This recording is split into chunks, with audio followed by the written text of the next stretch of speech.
소설이 있습니다. 어니스트 해밍웨이가 1952년에 쓴 중편 짧은 소설입니다.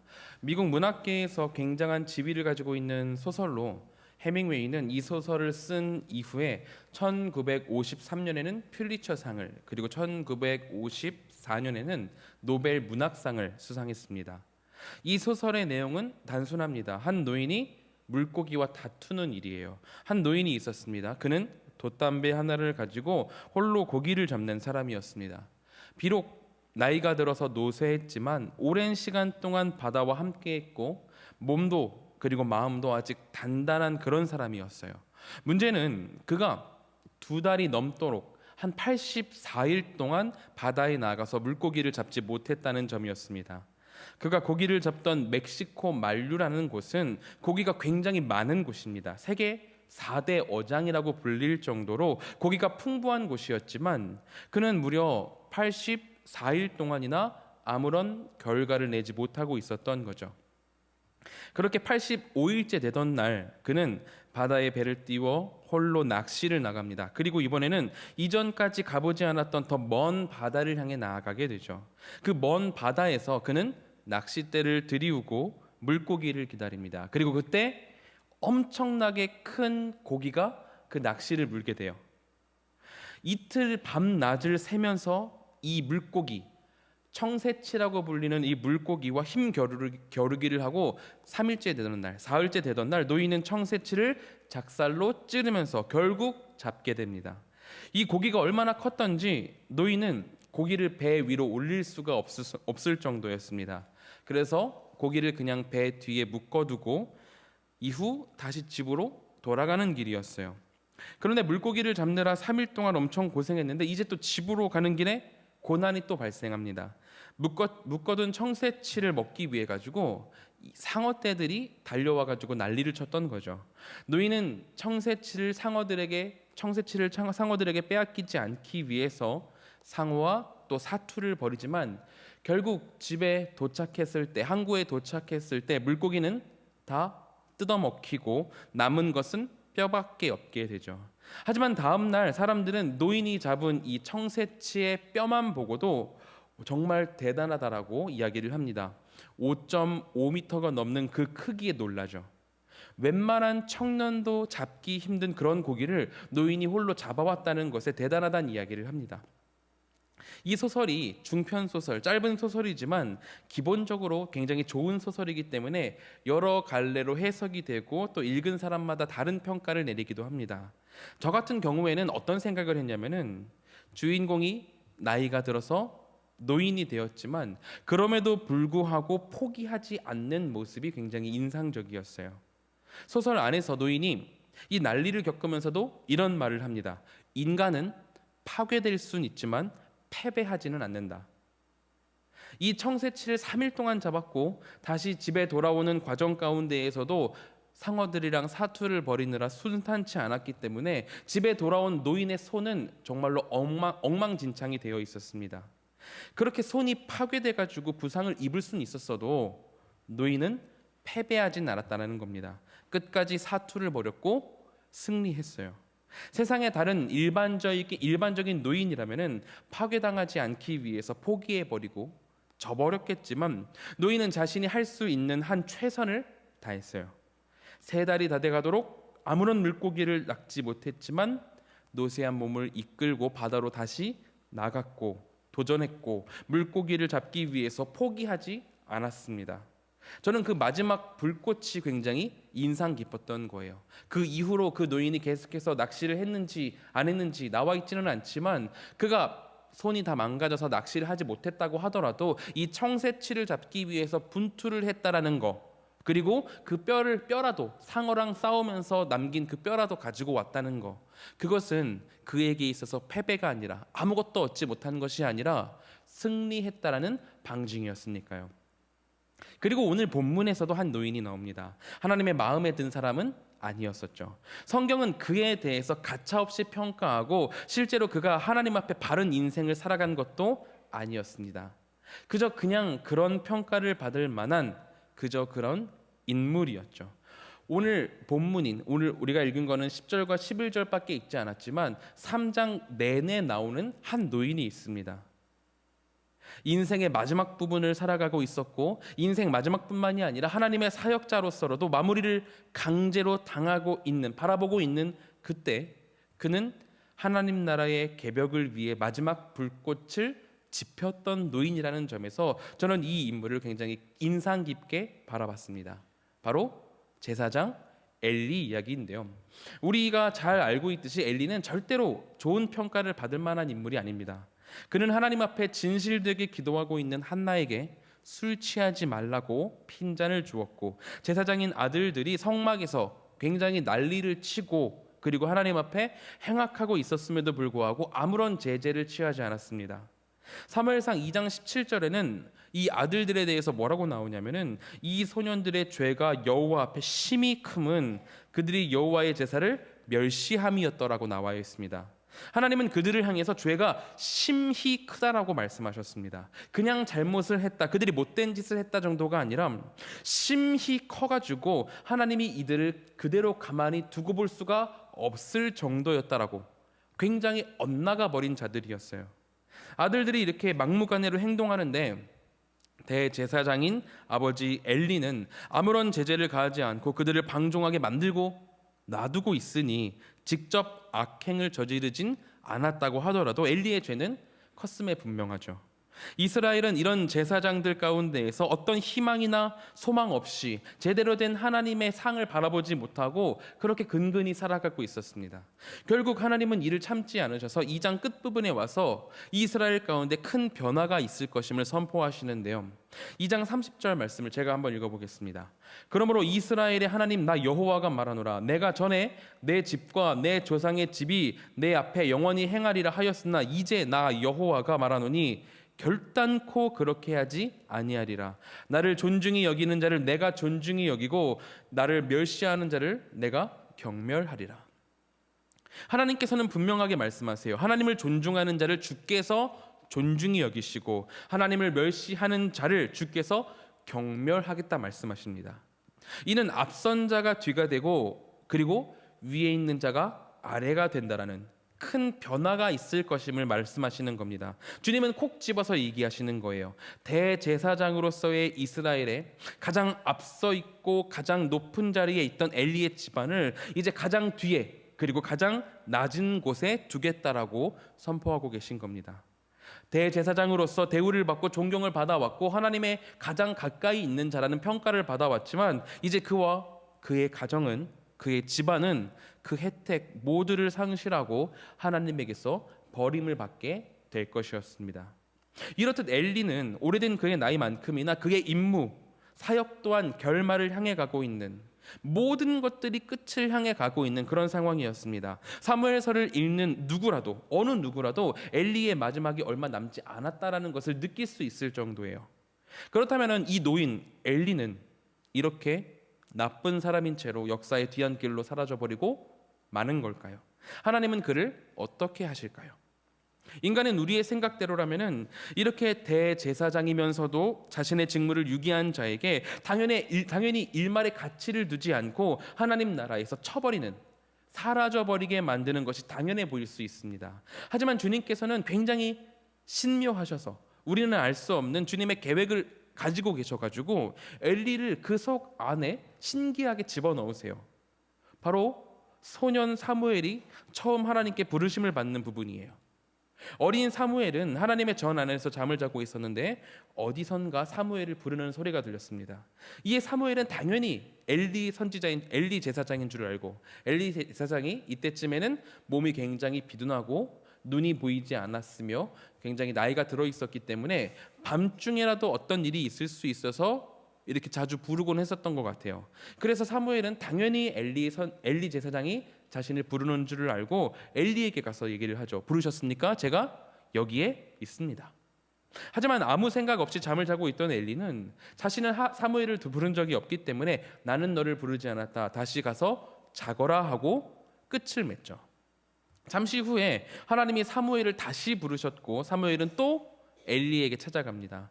엘리는 이번에도 자신이 부른 적이 없으니 이상한 일을 겪고도 사무엘을 그냥 돌려보내요. 글을 읽고 있는 우리의 입장에서는 엘리가 대제사장이니까 바로 하나님의 이름을 알고 뭔가 조치를 빠르게 하는 게 합당해 보이지만, 엘리가 이런 놀라운 일을 겪고도 바로 못 알아차린 것은 이유가 있습니다. 사무엘상 3장 1절에 보면은 뭐라고 나와 있냐면은, 아이 사무엘이 엘리 앞에서 여호와를 섬길 때에는 여호와의 말씀이 희귀해서 이상이 흔히 보이지 않았더라라고 나와 있습니다.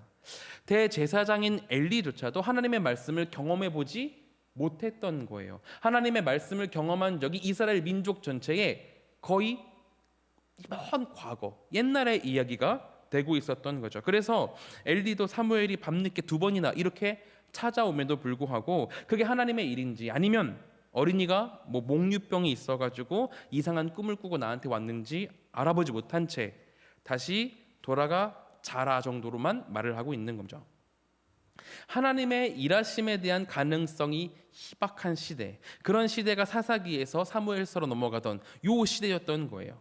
사역자이면서도 하나님께서 일하시는 것이 무엇인지, 그 가능성이 무엇인지 기대조차 하지 못한 엘리는 갑작스러운 하나님의 개입하심을 알아차리지 못했던 거죠. 그러나 하나님께서 재차 사무엘을 한 번 더 3번째 말씀하실 때, 부르셨을 때 드디어 엘리는 이 일이 무엇으로 인함임을 알아차렸습니다. 그리고는 다시 찾아온 사무엘에게 말을 하죠. 이르되 가서 누웠다가 그가 너를 부르시거든 네가 말하기를 여호와여 말씀하옵소서 주의 종이 듣겠나이다 하라. 우리 성도님들께서는 이 구절을 제가 말하는 걸 들으시면서, 읽으시는 걸 들으시면서 어떤 생각을 하셨나요? 저는 개인적으로 그런 생각을 했습니다. 엘리가 마지막 불꽃을 던지고 있다. 자신의 일생 가운데 마지막, 아니 어쩌면은 처음이자 마지막으로 하나님을 위한 일을 하고 있다라는 생각을 들었어요.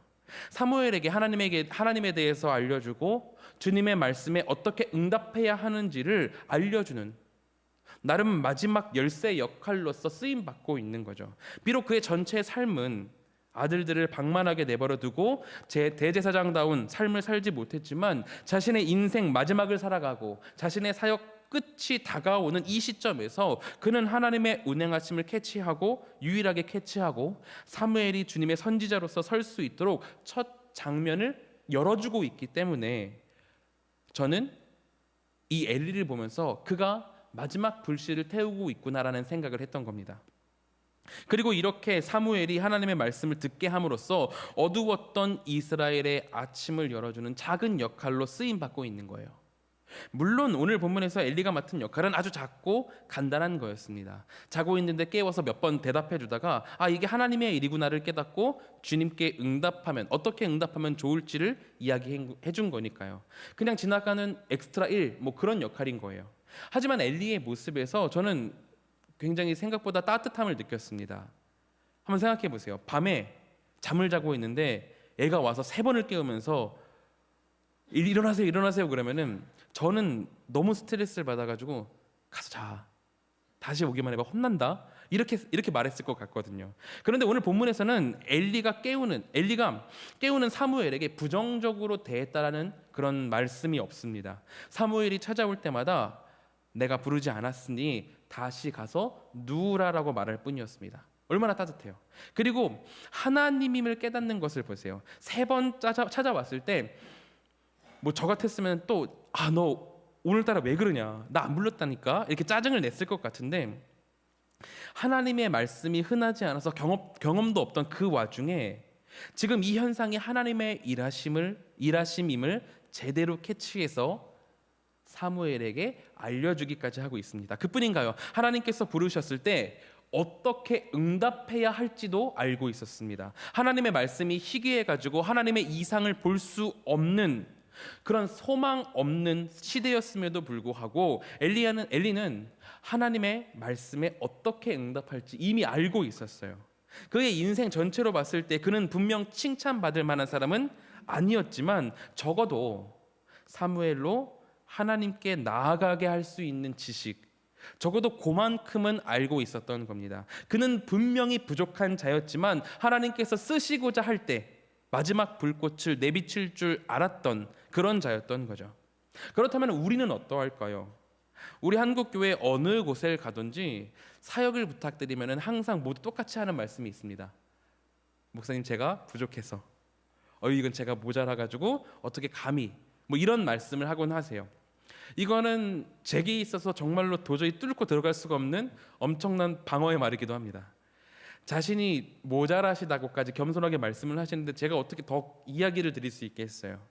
하지만 우리가 기억하길 바라는 것은 하나님께서는 우리의 약함으로 일을 못하시는 분이 아니라는 겁니다. 오히려 약한 존재를 통해서 하나님의 놀라운 일을 이뤄나가시는 것을 더 선호하시는 대단하신 하나님이시죠. 제가 나름 목사라고 설교를 준비하지 않겠습니까?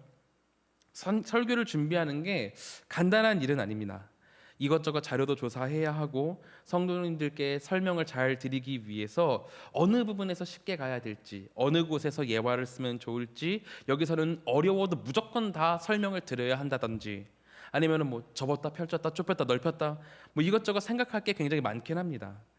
그 중에서도 좀 많이 어려운 부분이 있는데, 어려운 부분이 뭐냐면은 내가 뭐라고 이걸 우리 성도님들께 설교를 하고 있나 할 때가 있어요. 저도 설교 쓴 대로 못 살고 있는 것 같은데 그 성경 본문은 강한 회개와 하나님의 백성답게 강하게 살아갈 것을 강력하게 촉구하고 있다면 마음속에 심각한 갈등이 일어나는 거죠. 우리 성도님들이 저보다 더 많은 세월을 하나님을 믿고 예수님과 동행해 왔는데, 그리고 나보다 더 섬기셨고 저보다 더 기도하시고 더 하나님을 사모하고 계신데, 감히 내가 이 앞에서 우리 성도님들께 회개하십시오, 그리고 변화해야 됩니다라고 말을 할 자격이 있나라는 생각이 들 때가 있습니다. 그게 참 어려운 순간 중 하나입니다. 하지만 그럼에도 불구하고 제가 눈을 이렇게 꾹 감고 우리 성도님들 앞에서 선포하는 이유는 제가 아니라 성경이 그렇게 말을 하고 있기 때문입니다. 성경이 회개를 촉구하고 있고 하나님께서 바른 삶을 살길 원하신다면은 내가 스스로가 부끄럽다고 빼는 것이 오히려 죄가 되기 때문에 양심의 가책이 일어나긴 해도 적어도 그 일주일 그렇게 살려고 노력을 하면서 눈 딱 감고 성도님들 앞에서 주님의 말씀을 선포하는 거죠. 여러분, 우리가 살아온 인생이 어디 내어놓기 부끄러울 수는 있습니다. 하나님의 일을 하기에, 그리고 주님을 내 삶으로 나타내 보이기에 나 자신이 너무나도 부족하게 느껴져가지고 뒤로 숨고 포기해버리고 놔버리고 싶을 때도 있죠. 또한 나 같은 사람이 우리 주일학교 학생들에게, 젊은이들에게 무슨 도움이 되겠나, 내가 이미 이렇게 인생의 후반전을 살아가고 있고 부족한데 내가 뭘 더 할 수 있겠나라는 생각이 들 수도 있어요. 그럴지도 모릅니다. 하지만 오늘 본문은 분명하게 우리에게 이야기를 합니다. 엘리는 분명히 하나님의 기준에서 악한 일을 자행한 자였고 또 이후에 비참한 최후를 맞을 정도로 벌을 마땅히 받을 자였지만 하나님께서 그를 사용하실 때 그는 그 자리에서 나름대로의 최선을 다했습니다. 사무엘에게 말을 거시는 분이 하나님이심을 알게 했고 하나님께 응답하는 것은 이렇게 하는 것이다라는 것을 분명하게 알려주었어요. 물론 엘리가 짜증을 내면서 야 가서 자 이렇게 말을 했다고 하더라도 하나님께서는 사무엘에게 분명히 나타나시고 사무엘로 하나님의 일을 하도록 어떻게든 임하셨을 겁니다. 하나님은 위대하시니까요. 그런데 하나님은 이 일을 하는데 엘리를 사용하셨습니다. 이것은 분명해요. 엘리는 사무엘을 하나님의 선지자로서 키워내는 마지막 열쇠 같은 일을 했고 하나님이 쓰시고자 했을 때 기꺼이 그 일을 감당했습니다. 나름대로의 마지막 불꽃을 내뿜었던 거예요. 이것은 우리에게도 마찬가지라고 생각을 합니다. 우리가 살아갈 때 우리가 스스로 그렇게 느낄 수 있어요. 내가 이 땅에서 주님을 위해 할 수 있는 일은 여기서 다 끝났다. 나는 이제 노쇠했으니, 혹은 나는 이제 내 기력을 다 했으니, 혹은 내가 지쳐 있으니 더 이상 내가 주님을 위해서 할 것이 없다라고 포기해버리고 내버려 두고 그럴 때가 있다는 거죠. 하지만 그것은 너무나도 인간적인 생각이고 내 자신을 생각의 중심에 놓고 그 중심으로 하나님을 바라본 관점입니다. 내가 아니라 하나님을 우리의 중심에 놓고 하나님의 관점으로 바라봐야 하겠죠. 우리 주님은 100세의 아브라함 부부로 아이를 낳게 하셨고 80세의 노인에게 출애굽을 명령하셨습니다. 그리고 그 모든 일들을 다 진짜로 해내셨어요. 왜 그 세종대왕과 황희정승의 이야기 알고 계신지 모르겠어요. 황희는 마지막 20년 가까이를 은퇴하겠다고 세종대왕한테 11번을 요청했다고 해요. 그런데 세종대왕은 그 말을 들어주지 않았다라고 합니다. 내가 가마를 줄 테니까 이거 타고 다녀. 아니면은 재택근무 허락해 줄 테니까 재택에서라도 근무해. 이러면서 놔주지 않았대요. 그러면서 결국 황희가 은퇴할 수 있었던 거는 세종대왕이 죽기 4개월 전에 황희가 90세의 나이가 되었을 때야. 그때야 은퇴를 할 수 있었다고 합니다. 우리를 쓰겠다, 안 쓰겠다 판단하시는 것은 하나님의 몫입니다. 하나님께서 쓰시고자 한다면 그것은 하나님의 판단, 하나님의 계획하심이기 때문에 우리의 부끄러움과 부족함 모두 하나님 앞에 내려놓고 하나님 앞으로 나아갈 수 있는 것이 주님의 백성으로서의 바른 자세일 것입니다. 또한 우리가 마지막까지 놓을 수 없는 일은 다음 세대를 위해서 노력하는 것이기도 해요. 엘리도 사무엘이라는 이 다음 세대를 위해서 자신이 나이 들고 살찌고 눈이 보이지 않고 한창 밤중이고 잠에서 바로 깬 그런 상황임에도 불구하고 하나님에 대해서 알려주고 하나님께 어떻게 응답해야 되는지를 잘 알려주고 있잖아요. 다음 세대는 하나님께서 우리에게 주신 중요한 숙제 중 하나입니다. 성경을 통해서도 다음 세대를 제대로 세우지 못한다면 그 공동체가 어떻게 무너지게 되는지 자세하게 많이 써두셨어요. 그렇기에 우리는 지금 이 수요 예배에 나오지 않는, 혹은 예배에 더 큰 관심을 갖지 못하고 예배에 더 많은 것들을 쏟지 못하는 주일학교에서부터 젊은 세대까지 그 넓은 세대들이 하나님을 알고 하나님께 응답할 수 있도록 관심을 주고 돕고 기도하고 권면할 수 있어야 됩니다. 그렇다고 지금 당장 막 주일학교 가셔가지고 이 녀석들하고 훈계를 주시라는 말씀이 아닙니다. 성경에 보면은 엘리가 사무엘을 혼냈다든지 뭐 어떻게 했다라는 이야기가 나오지 않습니다. 아마 아들들을 방치해 뒀듯이 뭐 사무엘에게도 크게 뭐라 하는 일이 없었던 것 같아요.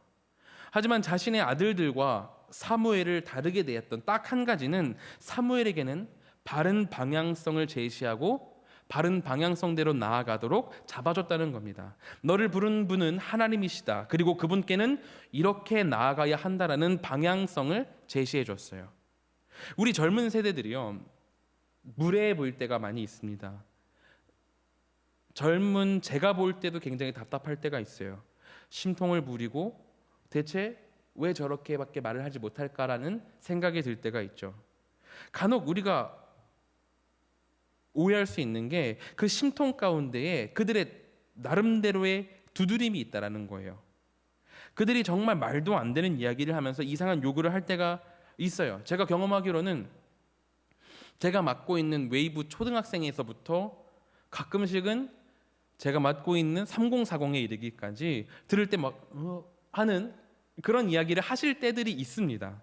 하지만 그 이야기들을 잘 들어보면은 그들도 진짜 이렇게 뭐 아니면 도로 막가기를 원하는 것이 아니라는 것을 알 수 있습니다. 그들도 사실 바라고 있는 거예요. 함께 대화하고 사역자로서 함께 걸어가길 원했다라는 것을 알 수 있습니다.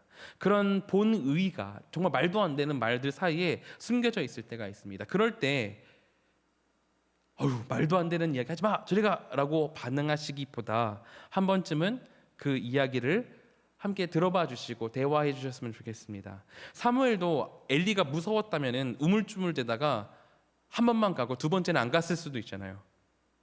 그래도 엘리한테 3번을 내리 찾아가니까 엘리도 하나님이신 줄을 알고 하나님께 응답하는 방법을 사무엘에게 알려준 것 아니겠어요? 우리 젊은 세대들의 두드림 속에 어떤 대화의 단서가 있을지 모릅니다. 또 하나님의 부르심이 담겨 있을 수도 있고 응답이 있을지도 모르죠. 그것을 캐치하고 바른 길을 제시하는 것이 여기 계신 우리 신앙의 선배님들의 몫이 아니겠어요?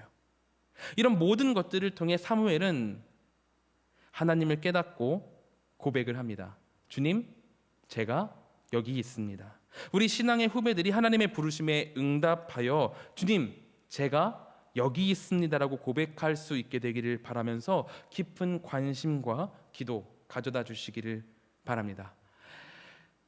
사무엘이요, 이렇게 하나님의 부르심에 응답하고 그것을 마치고 나오는데 성경은 그 시간대를 이렇게 말합니다. 15절에 이렇게 나와 있어요. 사무엘이 아침까지 누웠다가 여호와의 집의 문을 열었으나. 이것은 매우 상징적인 시기입니다. 어두운 밤이 지나고 해가 떠오르는 아침이 되었다는 거예요. 하나님의 택하심을 받은 사무엘이 아침에 문을 열고 나오고 있습니다. 이는 사무엘의 일뿐만이 아니라 주님의 나라 전체가 이제 어둠을 지나서 아침을 맞이하고 광명을 찾을 때가 되었음을 의미하죠. 그리고 하나님의 말씀과 이상이 희귀했던 시절이었는데 19절에 보면은 사무엘이 자라매 여호와께서 그와 함께 계셔서 그의 말이 하나도 땅에 떨어지지 않게 하셨다라고 나와 있습니다. 이제까지 주님의 이상이 보이지 않고 하나님의 일하심을 기대할 수 없었던 그런 시대였는데 이제 하나님이 사무엘과 함께 하시기 때문에 하나님의 말씀을 받아 외치는 사무엘의 말이 하나도 땅에 떨어지지 않게 되었다는 거예요. 하나님의 말씀이 전혀 들리지 않던 시대가 마무리되고 이제 이스라엘 모두가 하나님의 말씀이 살아 생동하는 시대를 맞이하게 됐다는 이야기입니다. 이 시대에 대해서 사무엘서 4장 1절은 상반절은 이렇게 이야기를 해요. 사무엘의 말이 온 이스라엘에 전파되니라. 사무엘이 하는 말은 사무엘 개인의 말이 아니죠. 하나님의 스피커로서 주님의 말을 전달하는 사람이기 때문에 주님의 말씀이 이제 온 이스라엘에 퍼져가지고 모두가 하나님의 말씀을 듣고 하나님의 말씀을 따르게 되었다라는 겁니다. 하나님의 말씀이 희귀해서 이상이 아무것도 보이지 않았던, 아무도 그 하나님의 말씀을 기대할 수 없었던 그런 시대가 지나서 이제 어둠이 걷히고 광명이 비치며 온 이스라엘이 하나님의 말씀을 듣게 된 그런 시대를 맞이하게 된 거죠. 우리는 이야기를 합니다. 우리는 이야기를 해요. 나는 아무런 힘도 없고 지혜도 없고 능력도 없기 때문에 나는 아무것도 할 수가 없다.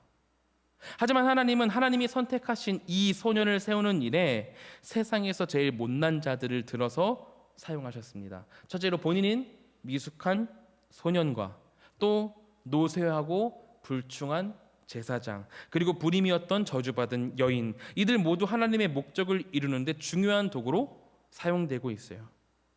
유일하게 잘나고 능력 있는 분은 오직 우리 주 하나님뿐이신 거죠. 오직 하나님께만 힘이 있고 주님은 이 약한 자들을 들어 사용하셔서 이스라엘을 탈바꿈하는 일을 펼치십니다. 그렇기에 나의 부족함이라는 변명은 잠시 내려놓고 나의 숨이 다하는 그날까지 하나님의 일을 기대하고 소망하면서 하나님의 일을 감당해 나아가는 우리 모두가 되기를 바랍니다.